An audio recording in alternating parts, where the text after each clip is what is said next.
especializado com o tema da técnica e da tecnologia na hora de calmar. Mas doutorado? Doutorado lá na UF?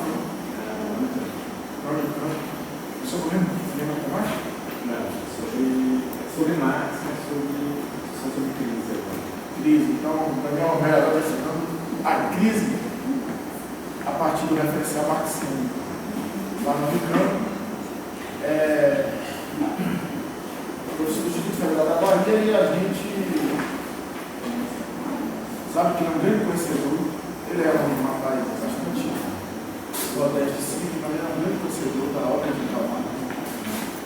E vai nos abrilhantar com essa palestra que surgiu a partir do texto seu, quando a gente, eu e a Alessandra, fizemos um curso modular sobre trabalho, tecnologia e sociedade, convidamos até Henrique Novaes para falar sobre o livro dele também.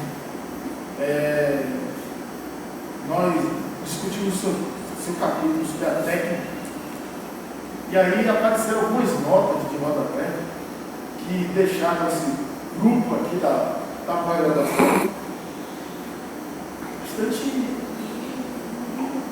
curiosos para saber mais elementos, né? Para aparecer lá a nota de rodapé de que Marx empenhava roupas para comprar papel em branco, para passar 12 horas na biblioteca dos países onde ele estava radicado. E uma outra que sensibilizou muito esse grupo aqui foi a carta da mulher de Marx, que tem lá também uma nota lá no seu texto, e que ela numerou, reclamando das duras condições de vida que a família passava. E aí eles ficaram querendo mais. Nós queremos saber mais sobre essa relação entre produção e vida, já que esse curso na pré-existência acaba tendo um grande peso naquele capítulo que eu tirei da ideologia da mente. E aí, falei, bom, então vamos convidar o Daniel Romero então, para falar sobre essa temática. Então eu quero chamo o meu colega Daniel Romero aqui para falar sobre agradecer o convite do programa de pós-graduação, especialmente o professor Luiz Flávio, o qual já conhecemos há bastante tempo, e rapidamente só prestar uma homenagem à memória do professor Lacombe, né, que não era professor desse campus, né, mas era professor da universidade. E eu, infelizmente, não conheci pessoalmente, mas estava prestes a conhecê-lo. Ele fazia parte do Conselho Editorial de Registro Público, do qual eu faço parte também. Estava prestes a fazer uma reunião. Infelizmente, ele, a Gabriela Carlos Dias, né, que era da universidade, os amigos dele, infelizmente faleceram. Bom, então, o que eu me organizei para falar justamente a partir do pedido do Luiz Flávio e do programa de pós, né? Tentar fazer essa conexão entre a vida, a trajetória pessoal do Marx e o seu pensamento. Tem inúmeras biografias do Marx, ao final, né, eu posso comentar algumas delas, né, sugerir algumas delas. Tem inúmeras biografias do Marx que procuram justamente também fazer essa discussão, vou me basear evidentemente nelas. Para falar sobre o Marx é muito, da minha parte, pelo menos, eu acho muito interessante. É óbvio. Já tenho estudado Marx já há bastante tempo e ainda assim não tenho muita dificuldade em várias coisas e sinto às vezes iniciando algumas coisas com o Marx. E é a primeira vez que eu vou falar da vida dele. Pelo menos isso é uma coisa curiosa, eu gostei dessa tarefa, essa possibilidade. E acreditem, pode parecer até incrível, mas a vida do Marx é muito emocionante. E pode parecer incrível porque, assim que o Luiz Flávio havia falado, né? Como é que pode ser emocionante um cara que passa 12 horas sentado dentro de uma biblioteca, praticamente, mais 6, 7 horas às vezes, em casa, estudando fora, depois que ele sai da biblioteca, né? Mas, de fato, a vida do Marx é uma vida extremamente emocionante. Tem todos aqueles recursos necessários, né, para uma grande história, né? Tem prisões, ele chega a ser perseguido várias vezes pela polícia, tem que fugir assim, né? Vai ser deportado de várias cidades, passa por uma situação de miséria muito grande durante quase 15 anos da vida dele, uma situação de penúria também, quase a vida inteira, ao mesmo tempo uma relação muito apaixonada com o que ele faz. Eu acho que é isso que caracteriza, de certa forma, como uma vida emocionante. Absolutamente nada em Marx é superficial, menos no que se refere à sua vida pessoal. Desde a sua relação com a sua esposa, né, a Jane, que foi o grande amor da vida dele, passando pela relação de amizade que ele tinha, principalmente com Engels, evidentemente, e, claro, óbvio, né, a sua dedicação, né, com o aspecto da elaboração teórica e da vida política também. E é um pouco dessa conexão que acho que vale a pena a gente se debruçar um pouco a relação, então, com essa trajetória pessoal e a sua elaboração teórica. Marx ele é um caso muito interessante a gente pode chamar de transformação, de conversão, mas não no sentido religioso, evidentemente, né? Mas de transformação teórico-política de um pensador, não é propriamente intelectual, no sentido tradicional do termo, né? Mas de um pensador. E transformação em que sentido? Ninguém aos 7, 8, 9, 10 anos de idade é comunista, evidentemente, né? As pessoas aos 9 anos são católicas, cristãs, homofóbicas, racistas, deixam de ser, pelo menos uma boa parte, gostaria que fosse todos, né? Mas uma parte, né? Deixa de ser ao longo da sua vida, né? Marx, evidentemente, nasceu machista, nasceu no sentido de que, quando era criança, né, tinha todos esses defeitos, né? Machista, permaneceu homofóbico durante um bom tempo, de passagem, menos, mas o Marx, na verdade, ele era, durante boa parte da sua vida, inclusive, se manteve machista, né? Característica do século XIX, né? Apesar de ter, do ponto de vista teórico, tendo muito além do que a média das pessoas do seu tempo, mas do ponto de vista das relações pessoais, não era um tema que era tratado com tanta desenvoltura, né? Diferente do Engels, que esse conseguiu um pouco além do que o Marx. Até para a gente não mitificar muito, né? Porque a gente às vezes só localiza, né, os méritos e as qualidades do sujeito, acaba, em vez de ter uma reflexão sobre ele, criando uma figura que nunca existiu na prática, né? Agora, só que o Marx tem um ponto de vista teórico, né, do ponto de vista da sua formação teórica, ele tem uma passagem, uma trajetória que é muito significativa, muito importante. Que ele, na sua tenra juventude, ele se aproxima de uma concepção relativamente romântica, muito influenciada pelo Kant, logo no começo, quando ele começa a ter uma vida intelectual um pouco mais ativa. Logo em seguida, ele se aproxima do pensamento do Hegel, quando ele se inicia, né, começa a sua carreira propriamente universitária, até que ele supera essas duas situações, né, sua situação, uma visão romântica, inicialmente, é superada com a abordagem hegeliana, mas também posteriormente, né, na medida em que supera o pensamento hegeliano, elabora, né, um pensamento muito pessoal, de fato ele se transforma, ele se torna, como ele mesmo se identificava, como um comunista. E vale a pena a gente entender como é que foi essa trajetória do Marx. Como é que Marx se torna um comunista? Ele frequentemente, em várias cartas, ele falava que ele não era marxista. Porque o marxismo que se conhecia no século XIX não era muito próximo do que ele imaginava, né, como se interpretava, de certa forma, na sociedade. Então ele não se considerava como marxista, né, embora já existissem partidos marxistas nesse período, que se reivindicavam, né, partidos marxistas. Agora, vale a pena a gente também entender como é que ele se transforma em comunista. O que significa também se transformar em comunista para o Marx? Significa a elaboração de uma nova concepção de mundo, que não é uma coisa simples, não é uma mudança pequena, tem tanto do ponto de vista pessoal quanto do ponto de vista teórico, não é uma coisa rápida, simples, né? Elaboração de uma nova concepção de mundo, que, diga-se de passagem, uma concepção de mundo que influenciou nada mais, nada menos do que a história da humanidade. Então, como é que isso se passa dentro dessa trajetória pessoal? E essa transformação teórico-política, né, que o Marx, ele, do ponto de vista político, por exemplo, ele, durante uma boa parte da vida dele, da juventude, ele era um democrata radical, inspirado pela Revolução Francesa, e que durante muito tempo se afastou das ideias que já havia sobre socialismo e comunismo na época dos anos 30 e 40 na Europa.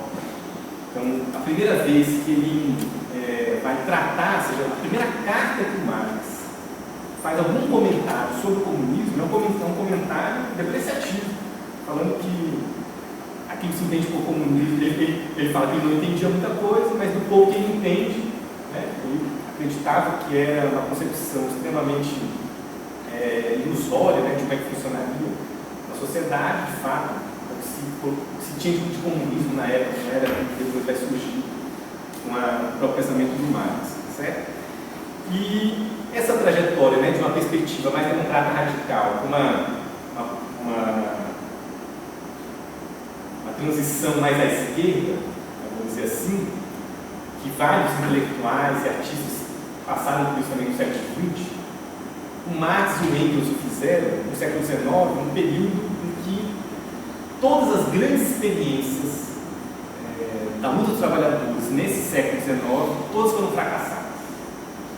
Ou seja, é um período que, do ponto de vista político, do ponto de vista teórico, era muito conservador, foi o século XIX. Ou seja, era uma fase então, que a teoria, vamos dizer assim, caminhava para a direita, e o Marx e o Engels foram uma das grandes figuras que ocuparam uma trajetória distinta e que vão, evidentemente, marcar que no século seguinte possa ter uma influência muito forte desse pensamento mais radicalizado, vinculado aos interesses da classe trabalhadora. Então, a questão que me propõe, uma questão relativamente simples, que é essa, assim, como é que Marx se torna um comunista. Isso não significa apenas uma adesão política, mas uma adesão teórica, de uma elaboração, de uma nova concepção de mundo, né, nesse sentido aqui. Bom, é impossível separar três dimensões da vida do Marx, né? As dimensões no plano do seu pensamento, que se considera de fato algo efetivamente relevante, né, da sua trajetória, que são as suas obras, óbvio, né? Que é uma, diz de passagem, que é uma obra extremamente fácil. É difícil até avaliar, mas as obras completas do Marx, não existem em nenhuma outra língua a não ser em alemão, elas devem ocupar aproximadamente o equivalente a quase 2 estantes, dessas estantes de biblioteca. Você imagina uma figura que na sua vida produziu, não sei nem quanto tempo de páginas deve representar isso tudo, que produziu provavelmente algo equivalente a uns 150, 200 livros mais ou menos. Claro que isso inclui uma série de manuscritos, cartas e tal, que não tem a elaboração final, o refinamento de um livro, mas só para ter uma noção do aspecto quantitativo. Então não é possível separar então, esse pensamento. A sua militância política, Marx era um ativista. Marx era militante de um partido, né, de 2 na verdade.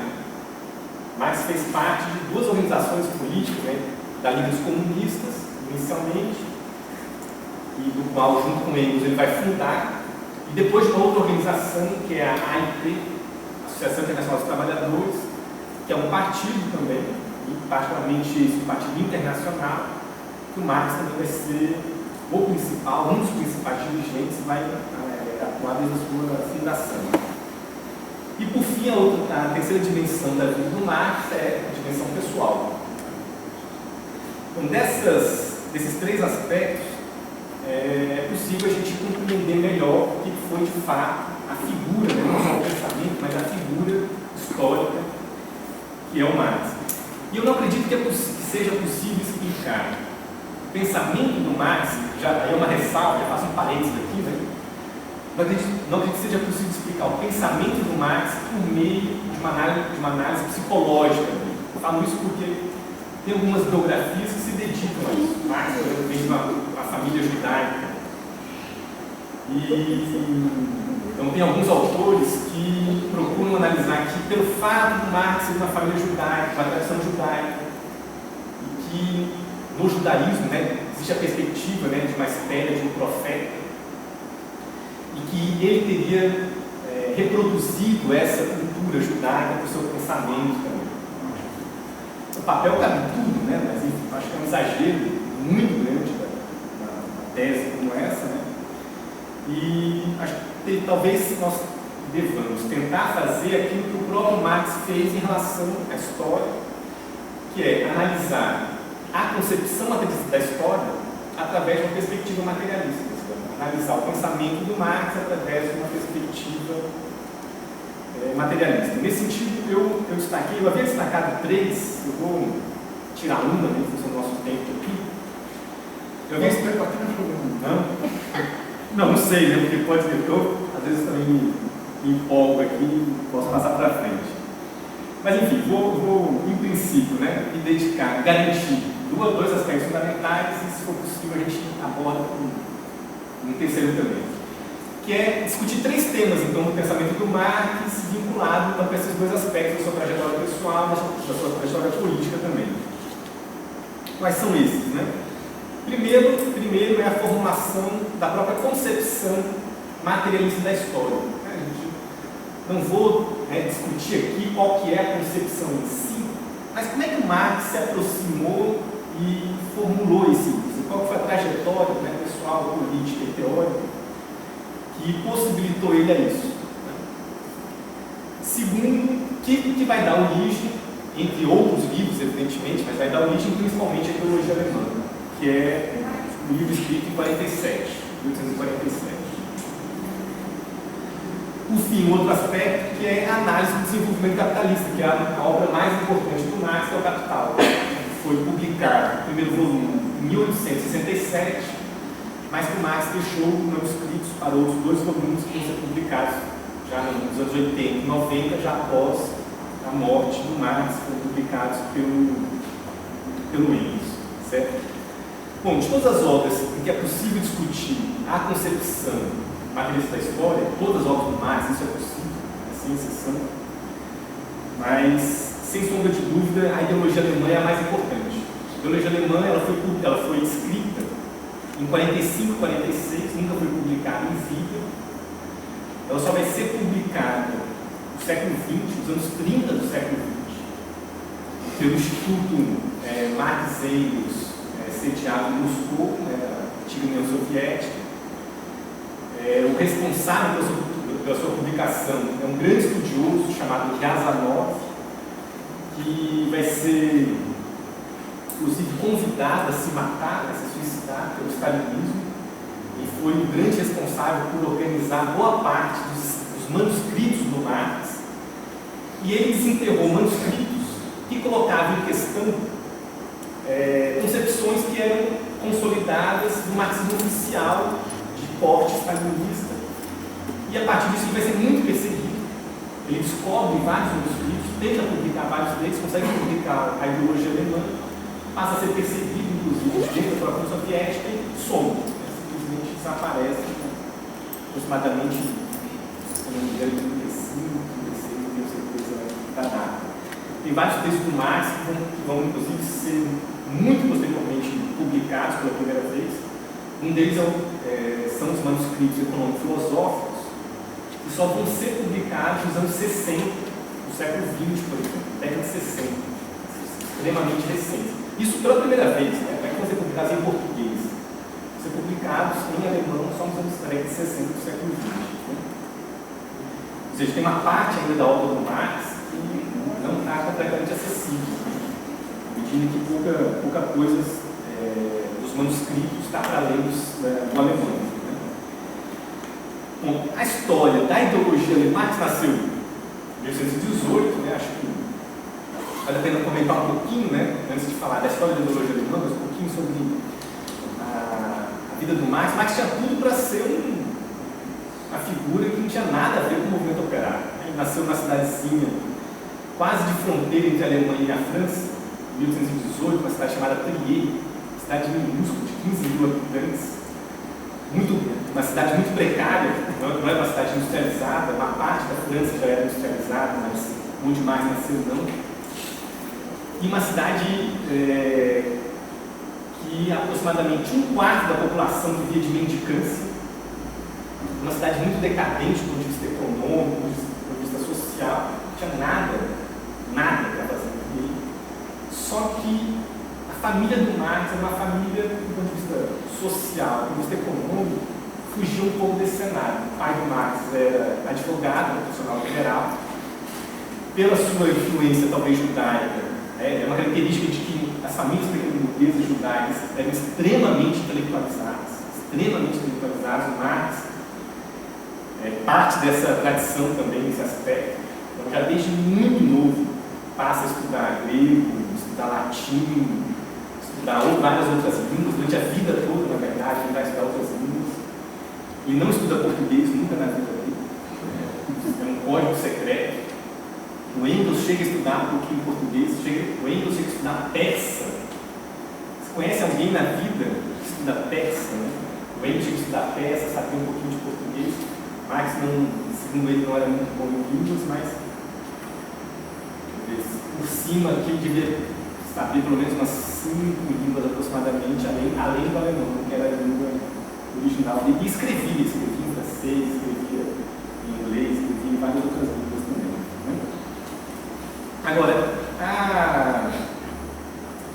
a história da ideologia alemã começa, na verdade, o livro ele é escrito em 45, 46, mas ela começa em 35, que é quando Marx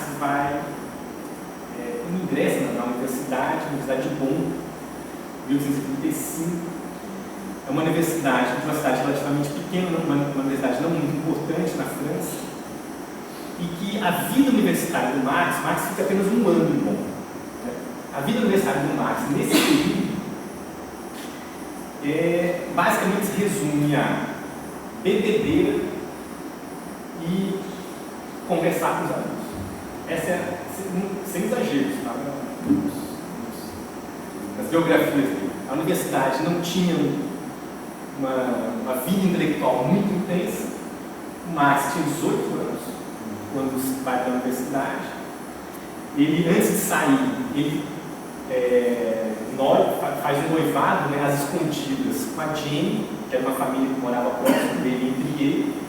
Então, acho que com medo, né, dele em algum momento voltar para casa e não ter mais a namorada, né, que ele tinha em Trier, e faz um noivado escondido, que depois vai ser quase um escândalo, porque a Jane era uma figura de uma condição social superior ao Marx. Ela era indiretamente de uma família aristocrática. Marx não era, uma família em Paris, que ainda tinha uma tradição aristocrática, né?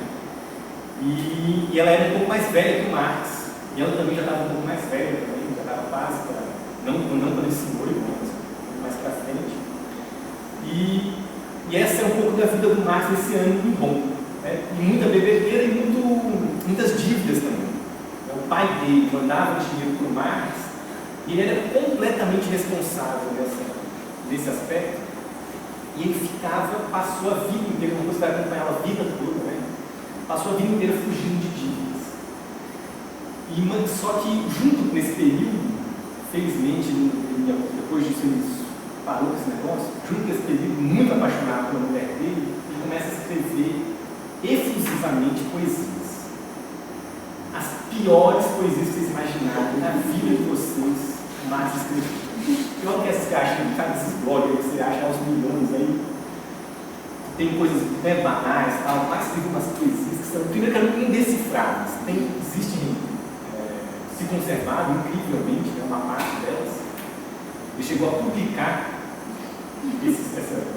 ele não achava ruim de passagem. O pai dele até deu um toque uma vez, porque ele pediu dinheiro para o pai para ele publicar uma parte desses livros de poesia. Aí o pai falou assim: olha, não gostaria que você fosse conhecido como um poeta menor. Uma forma delicada de falar que ele era ruim, né? Um poeta. E era uma vida tão desregrada que o pai dele ficou tão desesperado com essa situação que decidiu tirá-lo de bom e mandá-lo para uma outra universidade. Ele chegou a participar de um duelo desses de espada. Chega a ter um corte em cima do rosto, em cima do olho. Depois de uma bebedeira muito grande, se enfrenta com outro grupo. Ele fazia parte de um grupo literário. Se enfrenta com outro grupo e eles vão às vezes de fato se duelam. E ele chega a ser preso, inclusive, em alguns momentos, dentro da universidade, por causa dessas bebedeiras todas. Felizmente, ele sai dessa vida, foi um ano só, e vai para a Universidade de Berlim.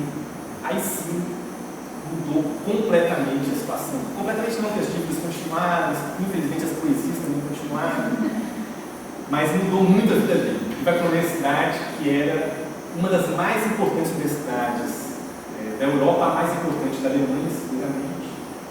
Não se comparava com as universidades francesas e nem com as universidades inglesas, que nesse período eram muito superiores do que a da Alemanha, principalmente no aspecto político, né? A Alemanha vivia uma fase de um governo muito autoritário, muito conservador, que impedia, né, uma discussão política mais aprofundada. E ele vai para a Universidade de Berlim, que é a mesma universidade que o Hegel foi professor durante aproximadamente 15 anos.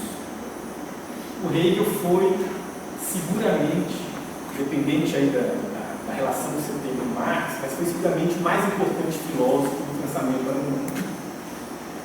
E nesse período, a Universidade de Berlim, né, que havia recebido o Hegel, era praticamente toda ela marcada pelo pensamento hegeliano.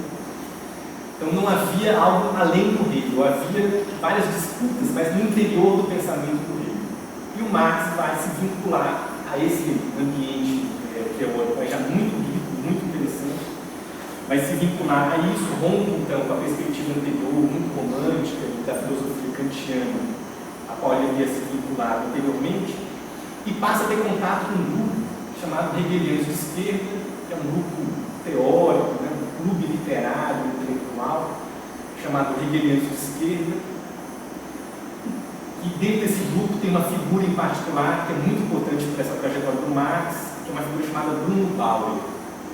Depois que era professor universitário, vai tentar inclusive fazer com que o Marx ingressasse na universidade nesse período.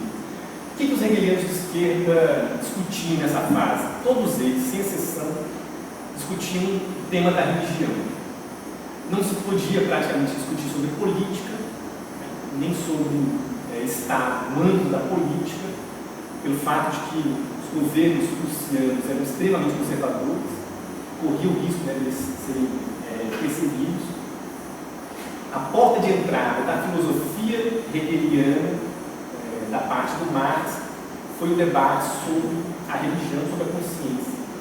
E a crítica que os hegelianos de esquerda fizeram ao pensamento hegeliano, e que depois o Marx vai fazer a crítica vai levar essa crítica ao extremo, a ponto de romper com o Hegel, era entender o que era a autoconsciência, o que significa de fato o indivíduo ou o ser humano ter consciência de si mesmo.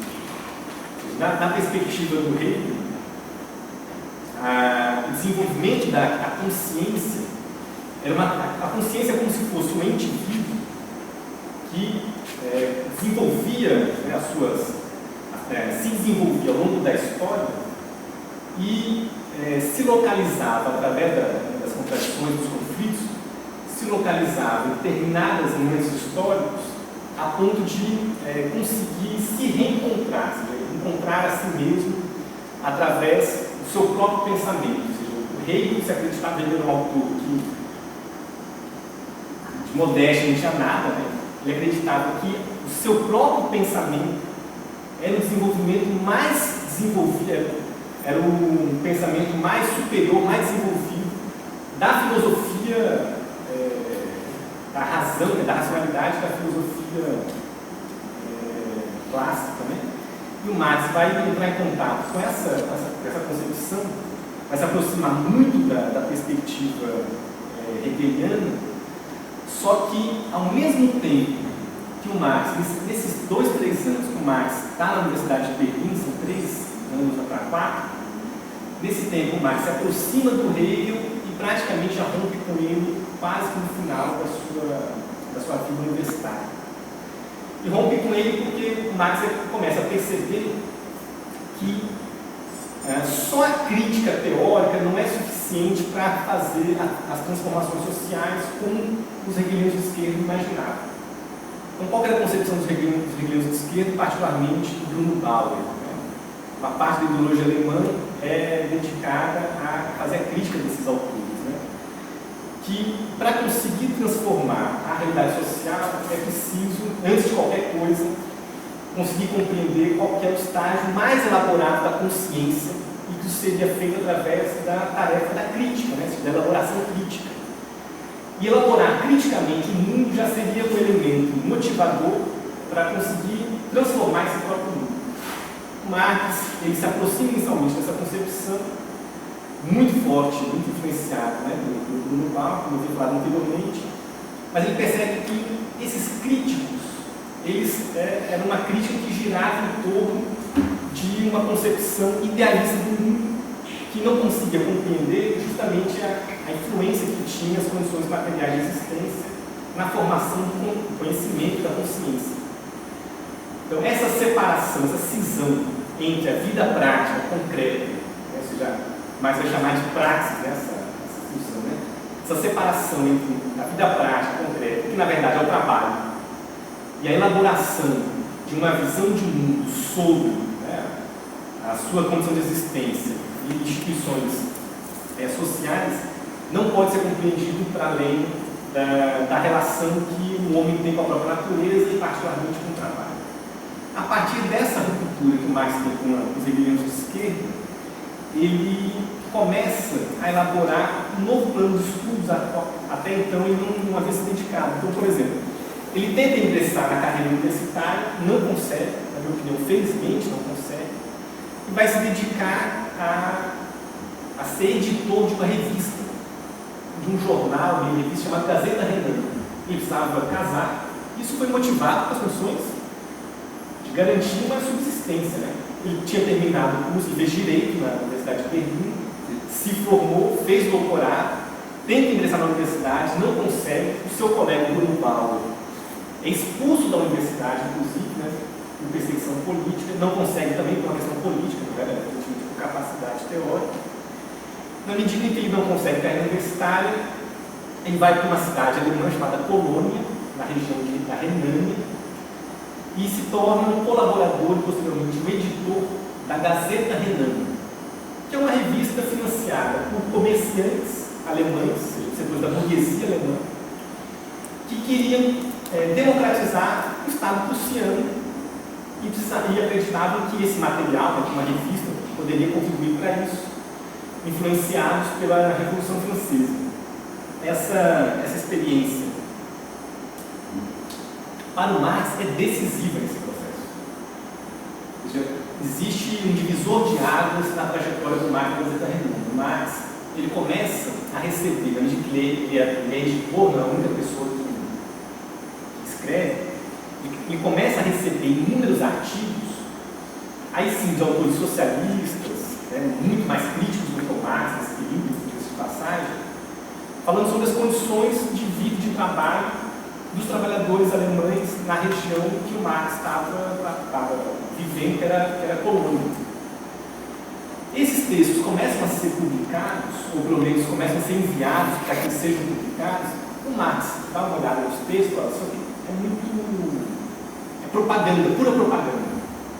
Eles não têm substância, um ponto de vista analítico suficiente para poder fazer, de fato, uma interpretação de quais são as condições de vida do trabalhador. O que o Marx faz? De tudo que ele fazia com profundidade, com radicalidade, ele próprio começa a se dedicar a esses temas. Então, tem 3 grandes artigos que são muito importantes durante esse período da Gazeta Renana. Um é sobre a liberdade de imprensa. Posteriormente, um sobre o roubo da lenha e outro sobre a situação dos vinicultores de Mosela. Nesses 3 textos, o Marx vai discutir, primeiro, a questão do Estado. Até então, Marx não havia se dedicado muito a isso, se dedicava à religião e anteriormente à poesia, como nós havíamos falado. A partir desse período, a Gazeta Renana, inúmeras edições vão ser censuradas. Então, um número todo bonitinho para ser publicado, o Estado impedia a sua divulgação. E o Marx começa a fazer um estudo sobre o que significa liberdade de imprensa. E a partir disso ele começa a se dedicar a entender o que é o Estado, qual é o papel do Estado, diferente do que era a concepção que ele havia lido na obra do Hegel. Ele leu a obra do Hegel em aproximadamente 2-3 anos da vida universitária dele, que já é uma coisa muito significativa. A gente passa um ano para ler um livro do Hegel e ainda não entende quase nada, né? Ele passou 2-3 anos, leu quase praticamente tudo que se conhecia, né, da obra do Hegel. E a concepção que o Hegel tinha do Estado, ela não era compatível com a atuação do Estado prussiano. Depois ele vai fazer um artigo muito interessante também sobre o roubo da lenha. Começa na Alemanha um processo de expropriação dos trabalhadores rurais, de terras que são comuns. Ou seja, a ideia da propriedade privada vai surgir a partir desse momento como um tema, né, que o Marx discutiu.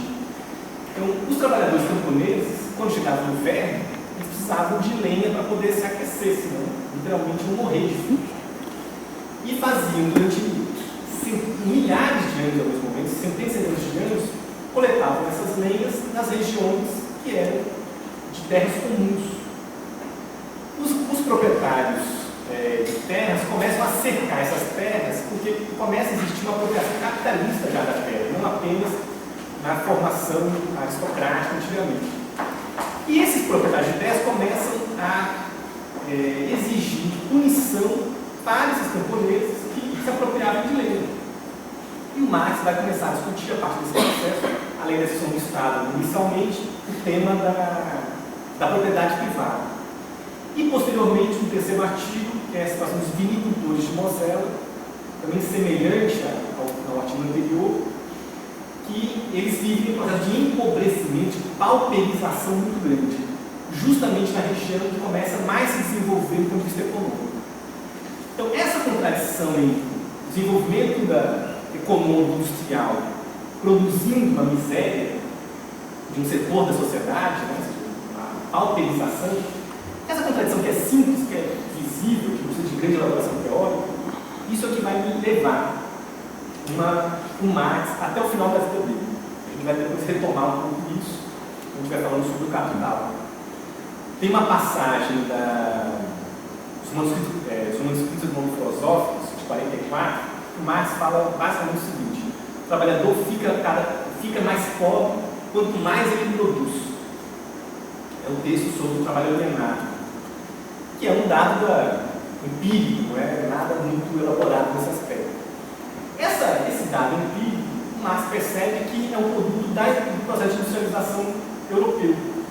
Então, como entender que justamente o desenvolvimento capitalista na Inglaterra, na Alemanha, nos outros países europeus, em vez de produzir um bem-estar social, vão produzir justamente um aumento do empobrecimento,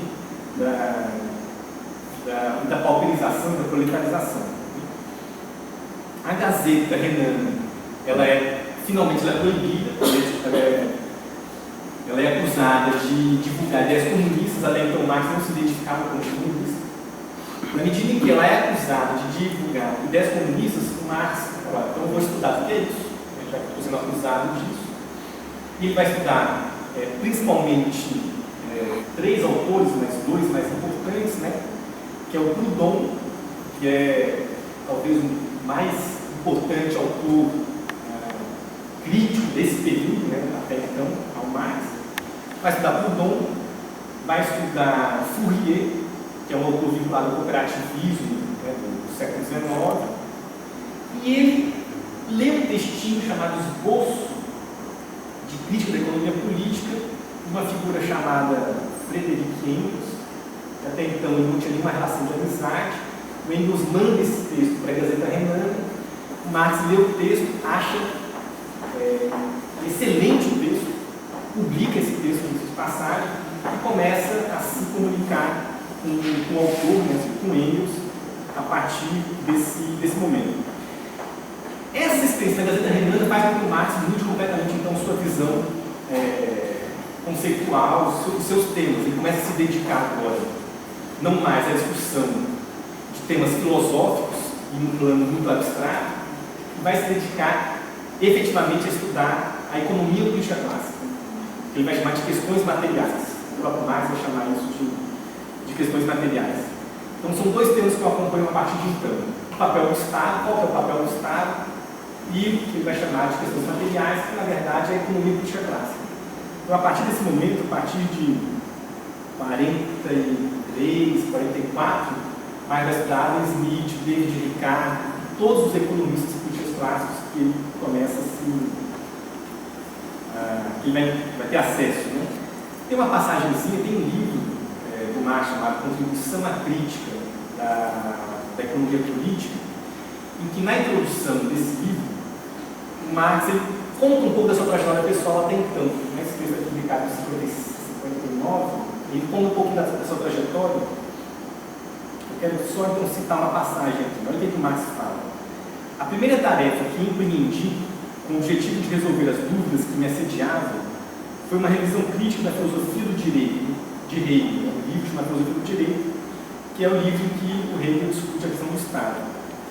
Minha investigação desembocou no resultado de que tanto as condições jurídicas como as formas políticas não podiam compreender-se por si mesmas a partir do que foi chamado de desenvolvimento geral do espírito humano. Ao contrário, radicam nas condições materiais de vida, cuja totalidade agrupa Hegel sob o nome de sociedade civil, mas que é fundamental buscar a anatomia da sociedade civil na economia política.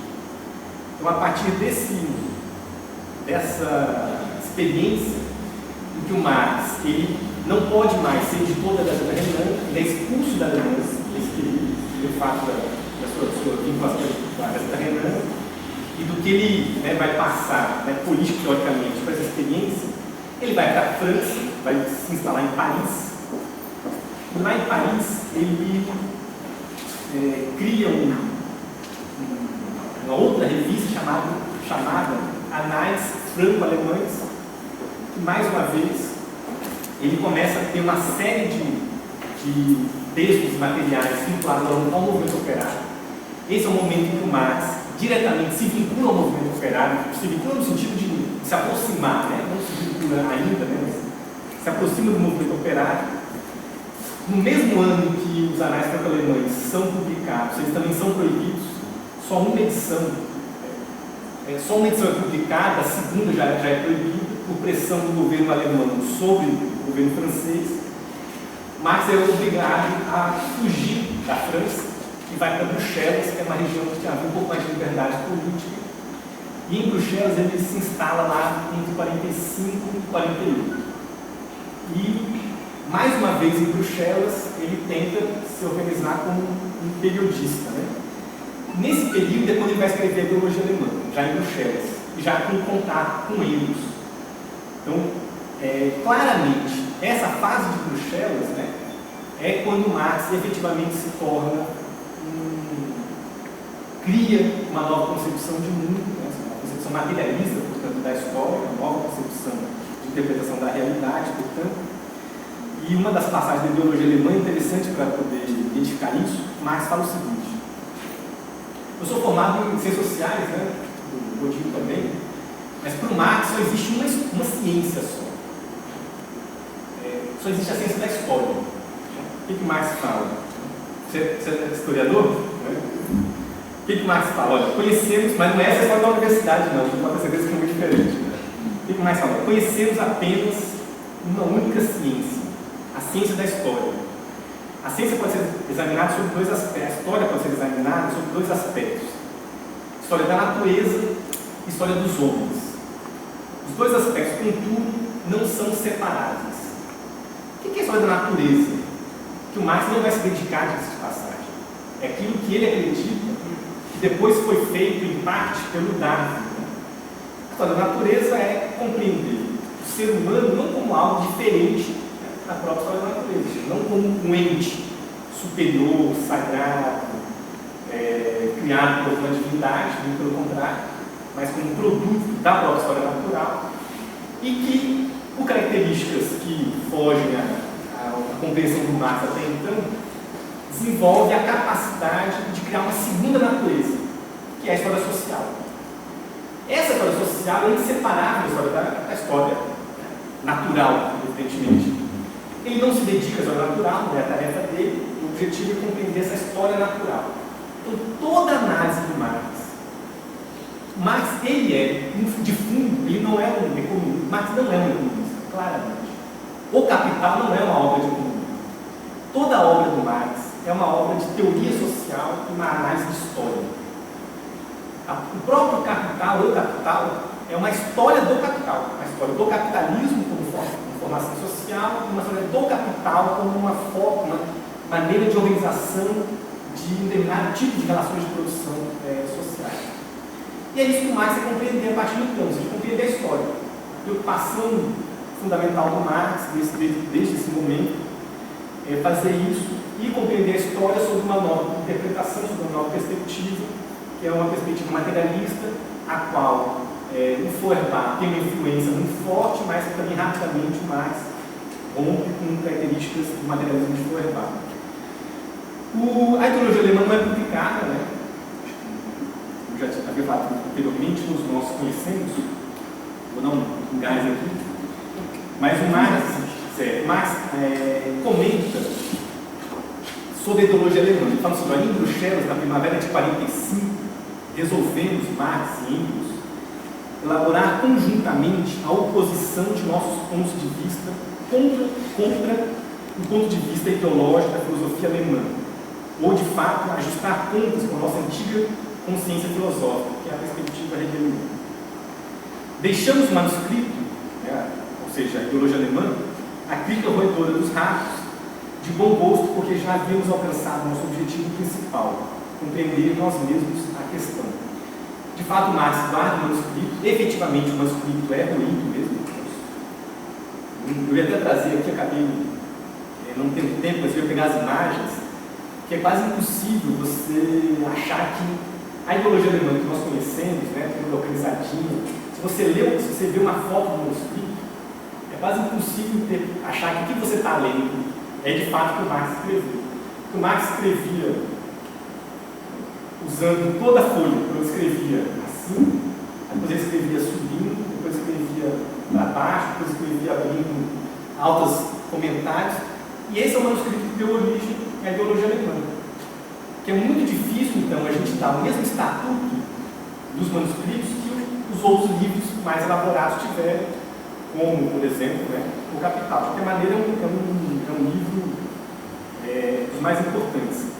A partir do momento que o Marx escreve a ideologia alemã, Marx e Engels escrevem a ideologia alemã, ele volta para Paris em 1848, a partir da Revolução de 48, só que a Revolução de 48 foi fracassada e ele tem que, mais uma vez, fugir de Paris e acaba se instalando em Londres em 49. Essa é a fase mais importante do ponto de vista teórico da vida do Marx.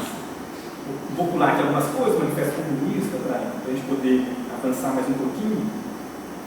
E entre 48 e 49 ele vive entre Paris e Polônia, passando um pouco para lá, para cá e para lá, até que efetivamente em 49 ele se muda para Londres. E desse período de 49 a 59, o Marx se torna um grande periodista. Ele vive escrevendo para jornais, periodista financeiro. Então ele passa a escrever ele cria uma nova Gazeta Renana, que eu havia falado anteriormente, mas que logo é censurada. Ele chega a escrever 100 artigos em um ano só, em 1955, essa nova Gazeta Renana. Ele é correspondente de vários jornais americanos, New York Herald Tribune, Newspaper, Free Press, escreve para enciclopédia, tudo isso recebendo, para poder sobreviver. escreve para alguns jornais alemães, como Das Folha, do Press. E diz de passagem, em alguns momentos o Marx não tinha tempo de escrever esses artigos, e aí o Engels escrevia por ele. O Engels é um amigo, você sempre quis ter. Um amigo, você sempre quis ter. É o cara. O Engels escrevia esses artigos por ele, assinava o nome do Marx, porque o Marx era contratado pelos jornais, para que o Marx pudesse se dedicar a essa nova empreitada dele, que é escrever aquilo que Marx já estava elaborando, que não tinha título ainda, que era escrever o Capital. Mas a partir do momento que escreve Ideologia Alemã, ele tem claro que ele quer escrever uma obra sobre a crítica da economia política. Ele se dedica, passa 20 anos da vida dele se dedicando ao Capital. Nesses 20 anos, 10 anos, ele literalmente passou escrevendo o Capital. Se o Marx estivesse hoje, em alguma universidade brasileira, o CNPq ia dar uma nota, acho que 0 para ele, porque ele passou 20 anos se dedicando ao Capital e publicou aproximadamente 27 atos do que ele havia planejado. Por exemplo, do ponto de vista da produtividade, olha que escreveu bastante, né? Do ponto de vista da produtividade, muito aquém do que ele havia planejado, né? De tempos em tempos, o Marx vivia uma situação muito precária já nesse período, né? De tempos em tempos, uma coisa curiosa, o Marx recebeu alguma herança que caía de algum lugar. Pelo que eu consegui calcular, ele recebeu ao longo da sua vida aproximadamente 3 heranças, né, de tios. Nos momentos que ele estava mais na pindaíba, surgia sempre uma herança, e ele vivia então do periodismo, dessas formas irregulares aí dos parentes que estavam morrendo, e do Engels. O Engels começa a dar uma grana para o Marx, mas de um modo muito irregular. Eu não falei muito do Engels, mas o Engels era um cara muito rico. Ele não, né? A família do Engels era uma família extremamente rica. O pai do Engels era um industrial, que tinha empresas tanto na Inglaterra quanto na Alemanha, sócio, de um outro empresário. E o Engels, o pai do Engels, obrigava o Engels, pressionava a que o Engels trabalhasse para as empresas dele, da família. E o Engels, para sobreviver, em parte fazia isso e em parte se dedicava à luta política, já era desde muito antes do Marx, inclusive, muito mais vinculado ao movimento sindical do que o Marx, né? Então, desse período que vai a partir das suas estadia em Londres, os 10 anos mais importantes da vida do Marx são de 57, do ponto de vista da elaboração teórica, né, até 67. Eu queria comentar um pouquinho sobre o método de trabalho do Marx, como é que o Marx se organizava no dia a dia para trabalhar. Marx trabalhava em dias normais aproximadamente cerca de 15 a 16 horas por dia. Só na biblioteca cerca de 10 a 12 horas. Todos os dias. Ele acordava, ia para a biblioteca do Museu de Londres, que era próximo da casa dele. Chegava lá, não tinha máquina de xerox, né, nesse período. Então, esse período que ele passava no Museu de Londres, ele ficava fazendo fichamento. 10 horas por dia ele ficava fazendo fichamento. Ia e fazia anotações no caderninho. Depois que ele fazia esses fichamentos, ele ia para casa, quando fechava a biblioteca, ele ia para casa, chegando em casa, aí que ele ia escrever os próprios textos dele, a partir dos fichamentos que ele havia feito durante o dia e durante a noite. E aí entrava durante a noite e a madrugada. Então, toda dia inteiro do Marx não era vinculado com a família, não era vinculado com os filhos, não era vinculado com praticamente com ninguém. Só aos finais de semana que ele tinha, né, uma vida social. Mas ele era muito querido assim, pela mulher, pelos filhos, no final de semana. Dizem aí que ele brincava de cavalinho. Imagina só, né? O Marx, né, que a gente tentou com o exame dele, cara sério, sisudo, agachado em algum parque lá de Londres, com os filhos dele em cima dele, né? E tal. E o ritmo de trabalho do Marx era tão intenso que, para ele conseguir, segundo ele próprio relata nas cartas, né, para ele conseguir descansar, relaxar do que ele estava falando, ele fazia cálculo diferencial, calculava a integral, fazer cálculos, né, de diferencial e cálculo integral. Que eu nem sei muito bem o que é isso, para falar a verdade. Né? Mas é o que está lá nos relatórios. Eu nem sei se é bom, você fez os técnicos, fez um? Eu nem sei o que é, se é de fato agradável e tal, mas falava que isso era a única coisa, esses casos de engenharia, sabe, né? Era a única coisa que ele falava. É difícil, para a gente. Então, para mim é impossível, para ele difícil Como? Não entra na cabeça da gente dizer que é uma pessoa normal. Não é normal, com certeza. De jeito. Seguramente não é normal. Claramente. Ele tinha toque no trabalho, provavelmente. Era uma obsessão, um trabalho, uma obsessão. Embora ele nunca tivesse trabalhado, mas nunca entrou numa fábrica, né? Nunca. Não se tem, eu pelo menos, não tenho nada que eu tenha lido fala do momento que o Marx entrou, não digo nem trabalhar na fábrica, não entrar na fábrica. Mas ele conhecia muito, né? Porque eu vou falar um pouquinho do porquê disso. Né? Ele fazia esses cálculos, né? E ele lia novelas de cavaleiros, que seria o equivalente a hoje, são romances água com açúcar, né? Seria o equivalente hoje a ler, talvez, pode ser, Harry Potter. Harry Potter? É isso, é como ler Harry Potter. Não é? Chega a ser Paulo Coelho, né? Que eu gosto muito. Unidade demais, né? Negócio interessante, agradável de ler e tal, mas de rápido consumo também. Eram as duas coisas que o Marx usava para relaxar. Lia novela de cavaleiros e fazia cálculos e tal. A partir desse método de trabalho do Marx, dois tipos de manuscritos surgem, né, do trabalho do Marx. Né? Um tipo de manuscrito são esses fichamentos, são cadernos de estudo, que existem as dezenas e dezenas. E são interessantes para saber o que Marx estudava. Marx estudava tudo. O que caía na mão dele estudava? Ele estudava matemática, física, química, biologia, geografia, relevo, clima, além, evidentemente, das áreas sociais. Né? História, economia, filosofia, etc.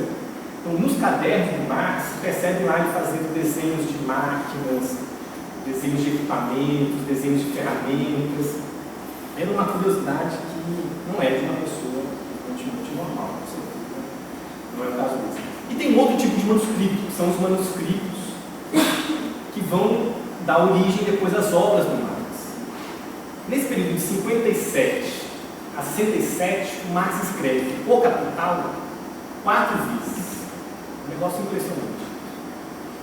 Ele escreve inicialmente a primeira versão do Capital em 57 e 58, que ficou conhecido como Os Grundrisse, e felizmente recém foi lançada a primeira edição em português dos Grundrisse, pela Boitempo. Se eu não me engano, inclusive, deve estar por entre seus R$80, que, embora seja aparentemente caro, está muito barato comparado ao que é um livro de 3 volumes, foi publicado em um volume só, mas originalmente são 3 volumes. Então, se você fosse comprar 3 livros por R$80, eu recomendo muitíssimo quem tiver interesse em conhecer. Um dos mais importantes textos do Marx, Leia os Grundrisse, é nesse texto que Marx vai desenvolver pela primeira vez o mais importante conceito do seu pensamento, que é a mais-valia. Se você for ler o Manifesto Comunista, lá não tem desenvolvimento do conceito de mais-valia. Se você vai ler outros textos anteriores a 57, Marx ele chega perto, ele fareja, ele se aproxima, mas ele não sistematiza o conceito de mais-valia. Ele não consegue diferenciar ainda o que é trabalho de força de trabalho. E a partir dessa elaboração teórica em 57, quando ele percebe que o trabalhador ele vende não no trabalho, mas ele vende a sua capacidade de trabalhar, a sua força de trabalho, e que a relação de capital-trabalho não é uma apropriação do produto do trabalho, mas apenas como se fosse um aluguel do trabalhador, como se fosse um processo de prostituição, do trabalhador, você está alugando o trabalhador por algumas horas.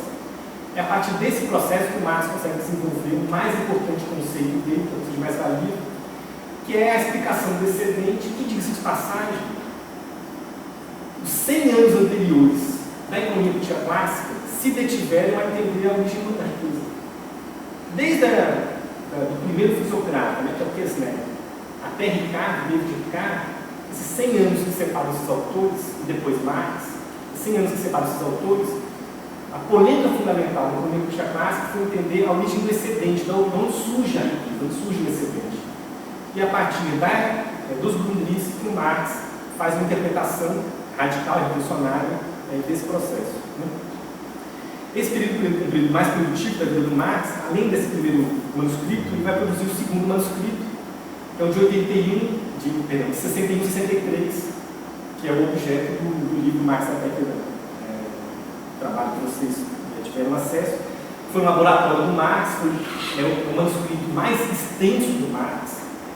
É um manuscrito que depois vai dar origem a vários outros livros do Marx, que vão ser publicados também só no século XX, um deles vão ser publicados pelo Engels. Posteriormente, Marx vai escrever um terceiro manuscrito, em 64, que só restou uma seção desse manuscrito, e isso depois Marx deve ter jogado fora, talvez, é o que se acredita, né? Os Grundrisse, esqueci de falar, o Engels não sabia da existência dos Grundrisse, por isso que não existe nenhuma referência, por isso que vai ser descoberto também só nos anos 30, né? Marx escreve, então, em 64, esse capítulo 6 do Médico, onde Marx discute a questão do trabalho imaterial, do trabalho produtivo e improdutivo, um texto muito interessante. E apenas em 67, o Marx efetivamente publica o primeiro volume do Capital, deixando outros 2 volumes em manuscritos que vão ser publicados pelo Engels posteriormente. Essa fase foi a fase mais produtiva e de maior pobreza da vida do Marx. Marx viveu literalmente na miséria, nesse período dos anos 60. Ele, como o Luiz Fábio já havia comentado, né, ele chegou a penhorar roupas que ele tinha, que não eram muitas de passagem, né? Penhorar roupas que ele tinha para comprar papel. Dos 7 filhos que ele teve, um deles fora do casamento, né? Dos 7 filhos que ele teve, 4 apenas chegaram à idade adulta, os outros 3 morreram por falta de cuidados médicos, porque não tinha dinheiro para comprar remédio, porque não tinha dinheiro para uma boa alimentação. Isso destruiu o Marx, particularmente a morte do único filho homem que ele teve. Desses 7 filhos, né, ele não assumiu. Esse filho, no momento Caras, né, estávamos babados também, umas fofocadas, né? Ele teve um filho para o casamento, foi com a governanta. Eles tinham governanta, que é uma coisa já curiosa, né? É uma figura que cuidou da Jane, né, da mulher do Marx, quando ela era criança. E viveu com a Jane quando eles se casaram. O Marx teve um relacionamento com essa mulher. E tiveram um filho. Como? Com você. Não entendi, desculpa. Com você já teve um relacionamento com ela. Para preservar o casamento, o que o Engels fez? Para preservar o casamento, o Engels falou que o filho era dele, não do Marx. Engels era casado. O Engels ele tinha uma companheira durante a vida toda chamada Mary Burns. Não, o Engels era mulherengo pra caramba também.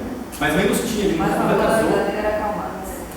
O Engels não casou, o Engels era um cara muito mais moderno das relações pessoais, muito mais avançado que o Marx.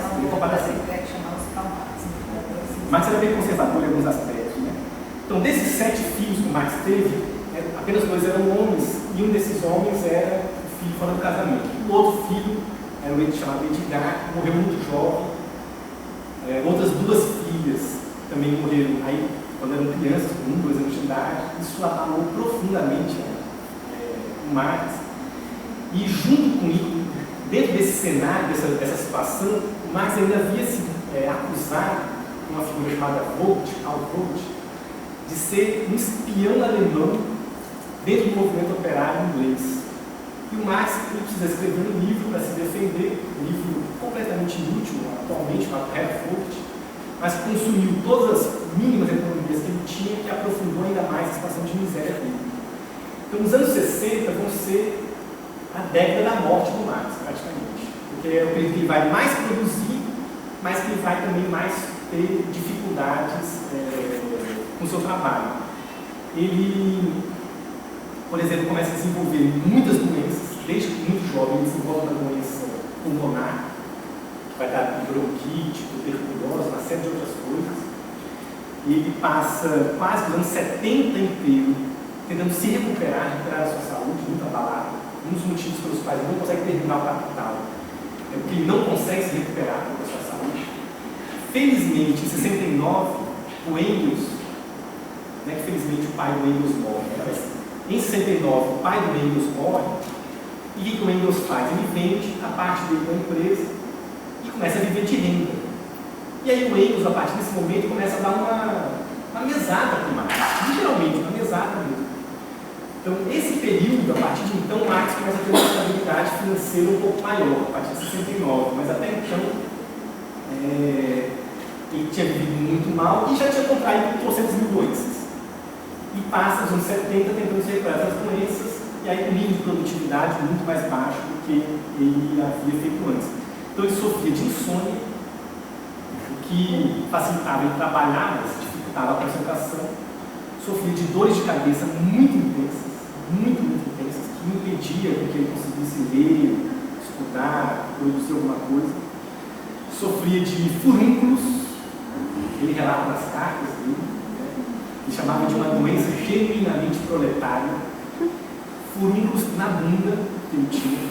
Imagina um cara que vivia o tempo inteiro estudando ter furúnculos na bunda, né? Ele falava, e tudo isso ele relata nas cartas, né? Para o Engels, principalmente. Aí tu imagina um cara que ele tinha que ficar deitado, né, para poder estudar, trabalhar, porque estava cheio de furúnculos, que era a situação de uma alimentação muito ruim. O problema é isso, uma das coisas que fez com que ele desenvolvesse furúnculo era a alimentação, que era uma alimentação muito precária, que o Marx tinha, né, que a família toda tinha. E só a partir dos anos 70, que ele começa, com essa mesada que o Engels dá para ele começa a visitar, a viajar para casas termais para tentar recuperar a saúde dele, e aí passa 13 anos da vida dele tentando fazer isso, praticamente não consegue fazer, né, efetivamente. Então ele visita mais que 15 casas termais diferentes nesse período todo. Né?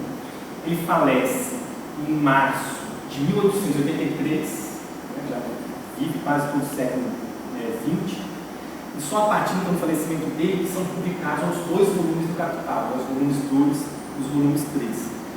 Aí se você pega o último volume do Capital e o último capítulo do último volume do Capital, capítulo 52, se um dia vocês tiverem paciência, né, de ler o Capital inteiro, são 3 volumes, você vai ler o capítulo, você vai ler o volume 1, e você vai dizer, é interessante, mas você só vai sacar o que Marx está querendo lá no finalzinho dos últimos capítulos do livro 1. Só que aí quando você chega no livro, aí você lê o livro 2, que é o livro mais cansativo, quando você chega no livro 3, Marx nega quase tudo que ele falou no livro 1. Porque ele inverte, né, a perspectiva, mas ele nega para afirmar, que é a característica dele. E aí você lê o livro 3 inteiro, e você pensa, mas por que Marx está falando tanto sobre isso? Eu quero saber sobre a luta de classes sociais. Aí você chega lá no sumário, você percebe que tem um último capítulo que chama As Classes Sociais. Então, eu vou ser paciente, vou ler o livro inteiro, quando eu chegar lá, eu vou descobrir o que é, de fato, o debate das classes sociais. Depois desse trajeto todo, você chega no último capítulo e você começa a ler. O capítulo final, As Classes. Aí você lê uma página, o que Marx fala na primeira página? O que não são as classes sociais? Todo o capítulo do Marx, ele começa falando o que não é primeiro, né? Principalmente no Capital. Aí beleza, você já sabe o que não são as classes sociais. Aí você vira a página, lê mais um parágrafo, aí depois tem uma observação lacônica, né? Aqui se encerra o manuscrito. Marx não terminou o capítulo mais importante do Capital, que é o das classes sociais. Marx, desgraçado, morreu antes de terminar o capítulo mais. Ele tentou te convencer para você passar uma parte da sua vida, né? Você vai gastar uns 2, 3 anos mais ou menos, lendo o Capital. Quando chega no finalzinho, que é aquilo que você consideraria, pelo menos eu achava, né? O capítulo mais importante. Como? Obrigada pelo spoiler, o aviso, né? E ele não está escrito, né? Mas aí o que acontece? Bom, talvez os problemas não sejam tão graves, porque embora esse capítulo das classes, né, ou o próprio Marx não tenha escrito, ele foi escrito posteriormente pelos próprios trabalhadores, evidentemente. Né? Então ele foi escrito em russo, né, em XVII, pelos trabalhadores russos, depois ele foi escrito em chinês, depois ele foi escrito em espanhol, ele foi escrito em várias línguas durante todo o século XX. Quem sabe, oxalá, né, seja escrito em árabe, pela situação cultural que o mundo está vivendo atualmente. Até então, ele não foi escrito em português. Os trabalhadores brasileiros, os portugueses até escreveram em 73, 74, era uma revolução. Né? Mas os trabalhadores brasileiros, até então, não continuaram esse capítulo em português. Espero que um dia haja uma edição em português que dê prosseguimento ao capítulo que Marx acabou, e não tem condições de terminar, e que depois se publique, se escreva, né, na verdade, outra continuação, que não seja mais nenhuma língua nacional, mas uma língua que todos nós possamos nos entender, que seja uma sociedade muito mais justa, muito mais igualitária, muito diferente dessa daqui, que seja uma sociedade socialista tal qual eu, pelo menos, tenho muita perspectiva e interesse, com certeza que o Godinho também, e que o Marx dedicou boa parte da sua vida também, toda ela praticamente. É isso, pessoas. Muito obrigado.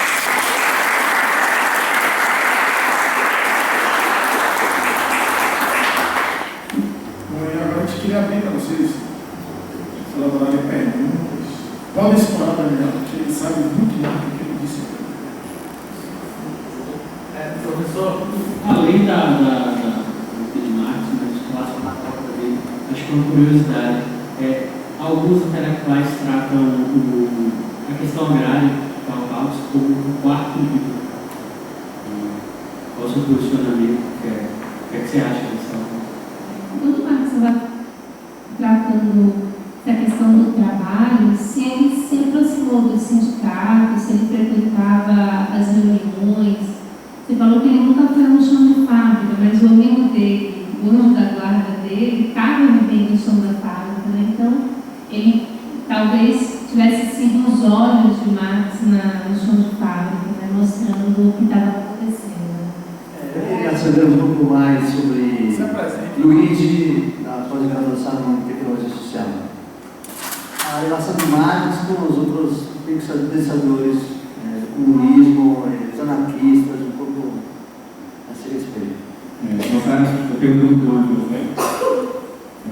Se a obra do Caos, né, a questão agrária, teria sido o livro quarto, né? Bom, na verdade é possível, acho que sobre a determinada leitura, acho que não seria algo exagerado, né? Mas eu acho que se a gente quiser usar, depende muito do critério, né? Então, se a gente quiser usar um critério que seria o próprio planejamento do Marx, e o que Marx havia planejado como livro 3, 4, livro 4, 5, Marx havia planejado, o último planejamento do Capital teriam 5 livros, né? E esses dois livros que ele sequer fez manuscrito nem nada, não é sobre questão agrária. Então, se a gente quiser considerar esse planejamento do Marx como um critério para estabelecer o que seria isso, aí talvez o quarto livro do Marx seria o Imperialismo do Lênin, que o Marx imaginava como uma elaboração do quarto livro, um livro sobre o Estado, e o quinto livro como a discussão sobre o mercado mundial e as crises. Só que nenhum desses dois livros Marx chegou, inclusive, a rascunhar. Agora, a gente pode utilizar outro critério, mas esse critério do ponto de vista temático, né, que não seja necessariamente apenas a perspectiva do planejamento inicial do Marx. Né? Sobre essa questão temática é possível sim, só que também nesse sentido, tem, na minha opinião, o Lenin também, o desenvolvimento do capitalismo agrário na Rússia, o capitalismo agrário na Rússia, não é exatamente título certinho, tem também uma discussão que parte da questão agrária, como praticamente todos os autores russos do século XIX e do século XX fizeram isso, a partir da leitura do Marx, só que ele inova também daquilo que Marx havia discutido sobre a ocupação da terra, a acumulação primitiva. como também é uma alternativa, né? Então, eu acho que o mérito, o título, né, do livro em si, depende muito do critério que se estabelece. Né? Eu acho que não ficaria criando um cavalo de batalha em relação a isso. Né? A relação que o Marx tinha com o movimento sindical e com as condições de trabalho efetivas, né, da classe trabalhadora europeia e particularmente britânica. Né? Com o movimento sindical era muito próximo, né? O Marx deve ter participado. Ele participou de duas organizações político-partidárias.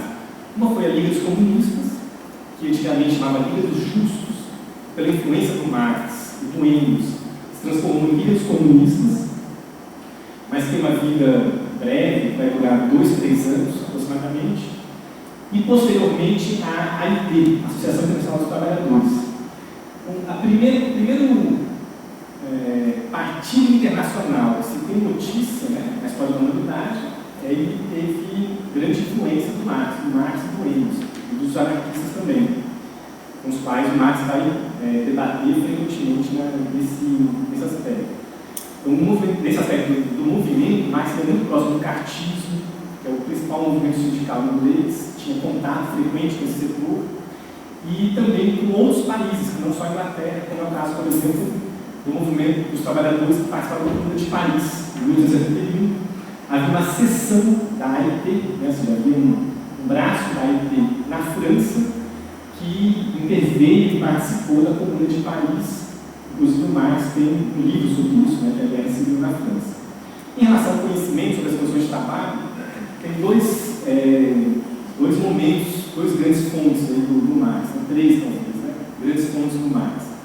Um é o próprio Engels.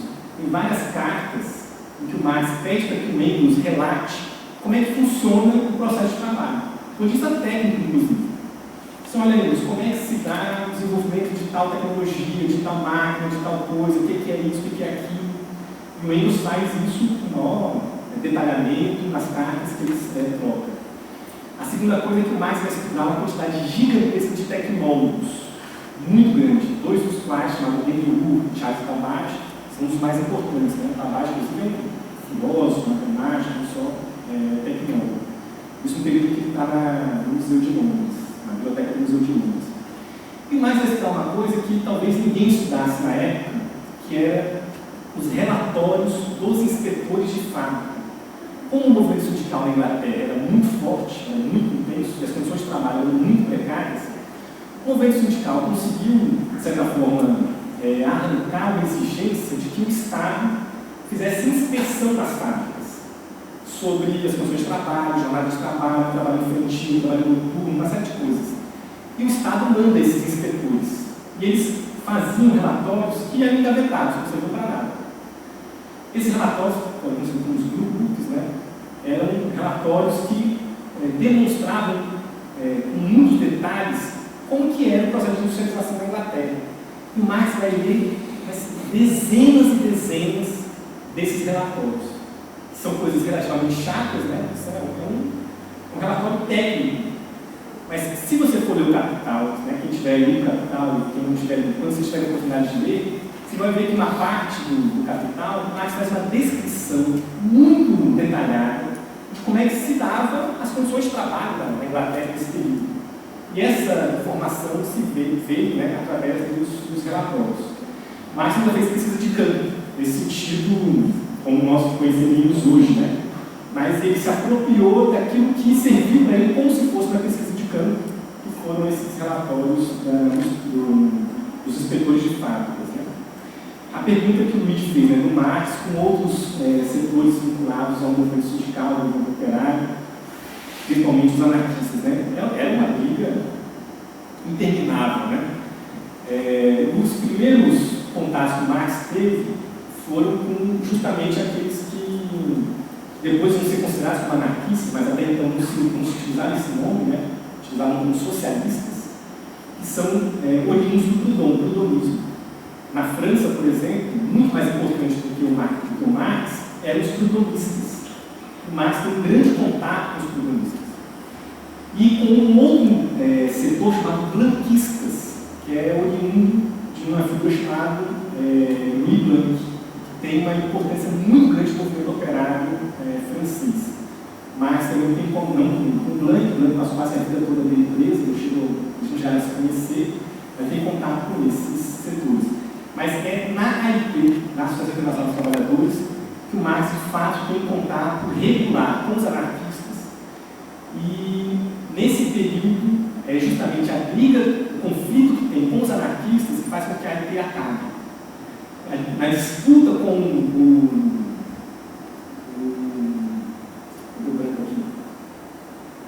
a disputa com o Bakunin, que o Marx tem no interior da AIP, que é o principal anarquista desse período, né, de origem russa, acaba levando a AIP a uma briga interna muito grande para que o Marx tente, digamos, resolver essa briga. Ele muda a sede da AIP para os Estados Unidos, que na prática selou o final da AIP, e essa disputa interna acabou resultando na separação, a partir de então, depois nunca mais se unificaram, né?